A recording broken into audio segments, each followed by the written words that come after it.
In the midst of all that talk about big money, some former NHL players have a sobering message for the league. They say it is time to put player safety ahead of profits. As we told you last night, they're launching a class action lawsuit claiming the league hasn't done enough to protect players from concussions. And as they grow older, those players are paying the price. Francis Silvaggio reports. Bobby Dallas was an old-school NHL enforcer.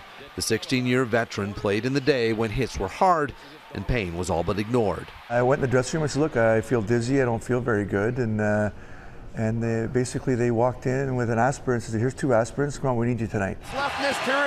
Concussion awareness has changed, but not fast enough for at least 10 former NHLers who have filed a class action lawsuit claiming the NHL's active and purposeful concealment of the severe risks of brain injuries exposed players to unnecessary dangers they could have avoided.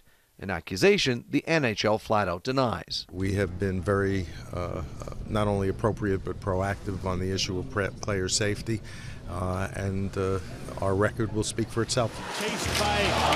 But while there have been some changes to on-ice rules and concussion protocols, the lawsuit criticizes the league for its unwillingness to further protect players by banning fighting and hitting.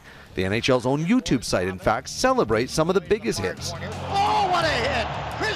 The hits may be clean, but concussion experts say the result is often the same. It's not a good way of managing the best resource that sports teams have either, in my opinion, by letting your players get injured when there's ways that we can prevent it. The NHL lawsuit comes just 3 months after the NFL settled a $765 million claim from former players.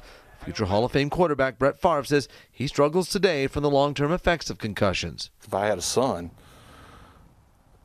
I would be real leery of him playing. Bobby Dallas also feels the effects. He hopes the lawsuit not only brings compensation for the retired players, but more importantly, awareness. Let's acknowledge it, let's address it, and let's see what we can do about it. Francis Silvaggio, Global News.